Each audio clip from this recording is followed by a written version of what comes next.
Испаниядагы Кимитек компаниясы, бул компания 40 мамлекеттер менен иштешкен. Бул компаниянын ассортиментинде биостимуляторлор, тамыр өрчүтүү препараттар, анан азыктар, өсүмдүккө керектүү суу менен тамырга берилүүчү азыктар. Бул эми агрокомпания, Испаниянын агрокомпаниясы эмне менен өзгөчөлөнөт башка компаниялардан? Булар жаңы технология, инновационный технологияны киргизишип, ошо балырдан аминокислоталарды алып, анан ошонун негизинде хелатный формага алып келип, көп элементтерди ошо менен айырмаланат да. Муну көп жылдан бери сатып атасыңар, дыйкандардын отзывы, дыйкандардын мындай ийгиликтери барбы? Эмне каалайсыз ошол боюнча? Буну көбүнчөсү ошо биздин дыйкандар көп өсүмдүктөргө колдонулат. Биринчиден жанагы чөптөрдө, арпа буудайларда, жүгөрүдө, фасоль өсүмдүктөрдө, кант кызылчасында, ошо алма бактарда, азыркы популярный болгон клубника, малиналарда көп колдонушулуп атат да. Анан аябай булардын суроо талабы дагы күчтүү болуп атат. Кийин буну колдонгондон кийин кайра кайтарылып келип, сурашып дагы колдонушуп, андан сырткары жанындагы кошуна дыйкандар болсо, ошолор дагы келип сурашып алып кетишип атат да. Натыйжасы жакшы, түшүмдүүлүктөрүн 15-20%ке көтөрүп атат.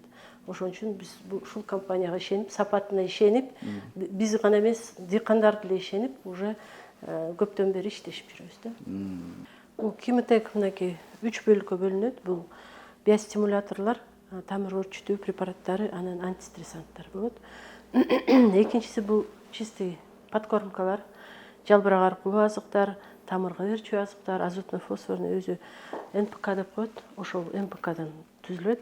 Бул уже микроэлементтерден бор, молибден, цинк, марганец, железо, ферм деп коебуз да. Ушулардан бөлүнөт. Но биринчи препаратыбыз бул Руткат, бул тамыр өрчүтүүчү препарат.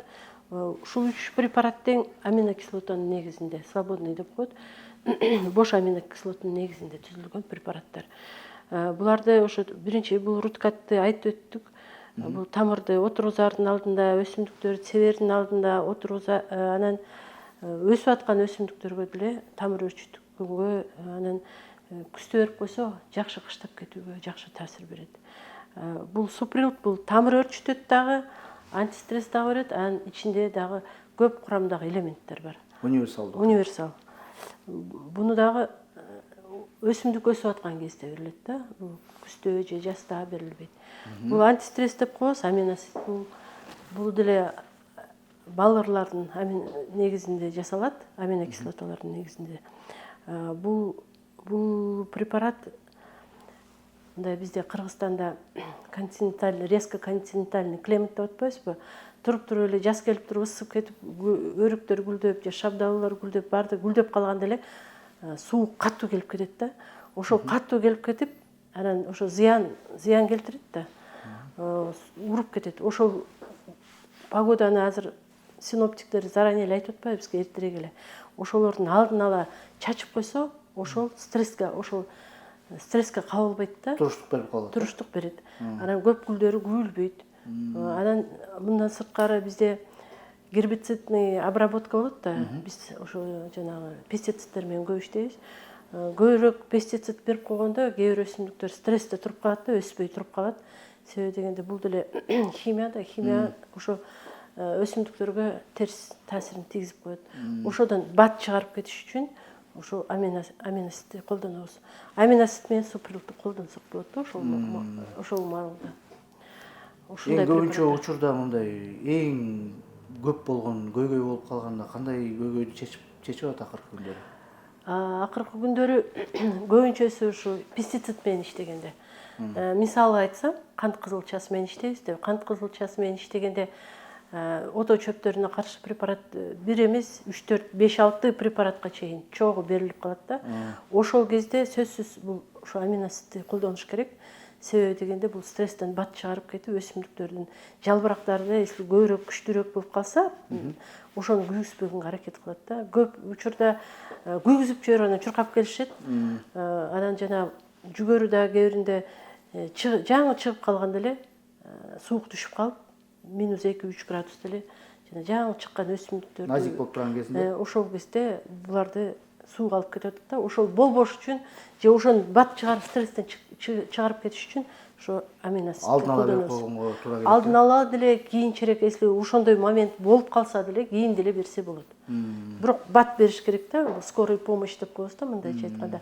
Бат реакция кылып, бат бергенге аракет кылыш керек.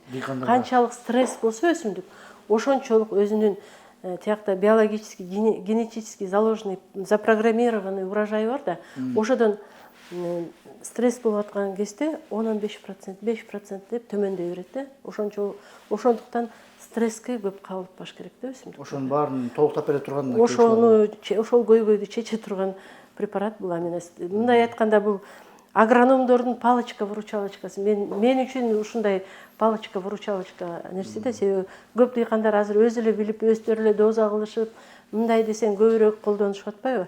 Ошол күйгүзүп жиберет кээ бир нерселерчи. Ошол болбош үчүн ушул аминоасидти көп колдонобуз. Суприл деп коет. Беде азыр актуальный болуп атат биздин дыйкандарда беде. Себеби дегенде мал чарбачылыгы өсүп, малдын башы көбөйүп атпайбы? Анан беденин түшүмдүүлүгү, анан кээ биринде ошо стресске көбүрөөк кабылып калып, жакшы өспөй калат, трактор көп албай кетет. Азыр беден өзү суулуу жердин өсүмдүгү деп айтсак, аз дыйкандар кайракы жерлерди освоить этип алган, ошол жактарда да беден өстүрүп атпайбы? Анан ошол жана катуу ысыкта стресс болуп туруп калат. Ысыктагы бул стресс. Ысыкта стресс болуп калат. Бул дагы стресс. Күн айы Сууктагы стресс, ысыктагы стресс, химия менен иштеген дагы стресс, бул баардык нерсе стресс болуп атат да. Ошол бедеге мону биздин тажрыйбада айта кетсем, бедеге суприлди 0,5 литрден 1 литр 3 жолу берилип атса, биринчи жаңы бир 10-15 сантиметр көтөрүлгөндө эле баштап бир жолу берет, анан экинчи чабакта, анан үчүнчү чабакта берген адамдар буну аябай макташып келет да. Биздин түшүмдүүлүгүбүздү аябай чоң көтөрдү. Кээ биринде 1 литрден берип койгондо айтып атат, трактор кирип чаба албай атат депчи. Чоң болуп, облиственности чоң болуп көбөйүп кетти деп. Ошон үчүн бул препараттар аябай жакшы препараттар. Бул биздин палочка-выручалочка мындай. Келиңиздер эми башка кийинки препараттарга өтсөк, бул нутрифос, фосфит и калийго. Агрономияда НПК деп коет да. Азот, фосфор, калий. Н деген азот, П деген фосфор, и К деген бул калий. Бул 3 кит, на котором өсүмдүк ошол нерселерде азыктанат да. Ошол эң биринчи керектүү өсүүнү талап кыла турган нерселер талабы да өсүмдүктөрдүн. Ошол нерсе жок болсо дагы өсүмдүк слабый болуп калат. Мындайча айтканда жакшы түшүм бере албайт. Если көп дыйкандар азыр мындай болот атпайбы? Көп селитра берип коет. Анан дарбузга, мисалы арбуз деле мисал кылсам, көп селитра жеген дарбуз 1 шаардан 1 шаарга чейин жетпей жарылып калып атат да. Транспортабельный болбой калат. Ошол нерсе жок. Ал ар бир элементтин өз нерсесине жооп берет да. Фосфор деп коем, но нутрифос деген бул азотно-фосфорный удобрение да. Азот менен фосфор камтыйт бунун составында, анан сырткары аминокислота, гуминовая кислота, фолиевая кислоталар бар булардын бунун составында. Ушулар жаңы өсүп келип атканда азотту берсе, бул жалбырагы чоңойтот, тамыр системасын өрчүтөт. Канчалык жалбырак системасы чоңураак болсо, ошончолук фотосинтез процесси жакшы өтөт дагы. Анан ошо фотосинтез процесси мөмөгө жакшы таасир берет да. Мөмөнүн чоңдуулугуна, өсүмдүктүн жакшы өрчүшүнө, жакшыраак көбүрөөк гүлдөшүнө ушул нерсе таасир берет. Фосфор бул орусча айтканда крупность, выполненность плода деп коет да. Ошол нерсеге жооп берет. Анан ошонун катуулугуна, ошо борпоң болбошуна, сапатына жакшырта турган ушул каражат экен. Фосфор менен калий жооп берет. Калий өзүнчө гүлдөшүнө, обмен веществ деп коет. Ошолоруна тоже жакшы вкусовой качествосуна, даамдуулугуна ошо калий жооп берет. Андан сырткары бизде микроэлементтер дагы бар. Ризомолибден бар, ризобор, ризомикс некст, ризоферм и ризокремний дегендер. Но ризокремний критический период деп коебуз да. Бул өсүмдүк суу жок, азыр суу тартыш болуп атпайбы биздечи. Ушу суу жетпей калып, дыйкандар очередке туруп калышат. Анан көп убакыт суусуз калып калат да. Ошо кремнийди чачканда жалбырак эле чачып коет тракторго. 1 литрден, жарым литрден 1 литрге чейин 200-300 литр сууга алып туруп эле чачып коюп койсо, бул абадан нымды өзүнө камсыз кылып турат да. Бир определенный период. Бирок бул полностью суудун проблемасын чечет деп айтпайм, но определенный критический периодда көбүрөөк стресске кабылбаш үчүн ошол маселени чечип берет. Убактылуу бир суу жетишсиздик болуп аткан кезде ошол кезде выручать этип калат экен да, орусча айтканда. Ошондой. Много фермное железо деп коебуз да. Жалбырактар кээ биринде дыйкандар келет да, монтип саргайып атат, жалбырагым ооруп атат, эмне ооруп? Бул оору эмес, бул көбүнчөсү жана хлороз деп коебуз да, орусча айтканда хлороз деп айтылат. Ошол железо жетишпей калганда, же болбосо өтө тузтуураак жер болсо, туз өсүмдүккө питанияны блок коюп коет да. Ошол болбош үчүн ушул фермду да колдонобуз. Көбүнчөсү колдонулат. Малиналар саргайып кетет. Азыр көп ошо малина эгүүчүлөрдүн проблемалары болуп атат. Бир өзүнчө бир кызматы бар экен да. Ар бирөөнүн өзүнчө кызматы бар. Бор дагы гүлдөшүнө жакшы гүлү полноценный өсүп, анан жана определенный этаптары бар да бул гүлдүн дагы. Чаңдаша турган маалы, анан выброс вот этих пыльца деп коет го, ошолорду ыргытып аткан маалда ошого жакшы таасир берет да бул. Молибден бор да ошол. Молибден бор дагы. Бор негизи ошого арналган экен, чаңдаштырылып аткан.